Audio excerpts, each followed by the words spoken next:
মোট কথা, আসহাবে ফিল কাবায় আক্রমণের বছরের 12ই রবিউল আউয়াল সোমবার পৃথিবীর ইতিহাসে অনন্য এক দিন ছিল, যেদিন পৃথিবীর সৃষ্টির মূল উদ্দেশ্য, দিন ও রাতের পরিবর্তনের মূল লক্ষ্য, আদম আলাইহিসসালাম ও তার সন্তানদের গৌরব, নূহ আলাইহিসসালাম এর কিস্তি রক্ষার মূল রহস্য, ইব্রাহিম খলিলুল্লাহর দোয়া, মুসা ও ঈসা আলাইহিসসালাম এর ভবিষ্যদ্বাণীর উদ্দিষ্ট ব্যক্তি অর্থাৎ আমাদের নবীজি সাল্লাল্লাহু আলাইহি ওয়াসাল্লাম এ ধরায় শুভাগমন করেন। তখন একদিকে পৃথিবীতে নববী সূর্যের আলোকরশ্মি কিরণ ছড়ায়, অন্যদিকে পারস্য সাম্রাজ্যের কিসরার শাহী প্রাসাদে ভূকম্পন সৃষ্টি হয়।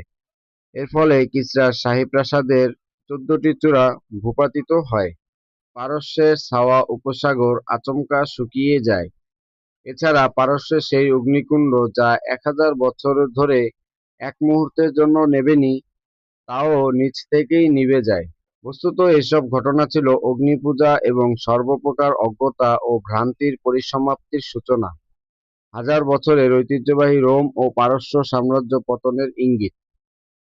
সহিহ হাদিসে বর্ণিত আছে, নবীজির জন্মের সময় তার সম্মানিত মায়ের উদর থেকে এমন একটি নূর প্রকাশিত হয়েছিল, যার আলোয় পৃথিবীর পূর্ব থেকে পশ্চিম প্রান্ত পর্যন্ত আলোকিত হয়ে যায়।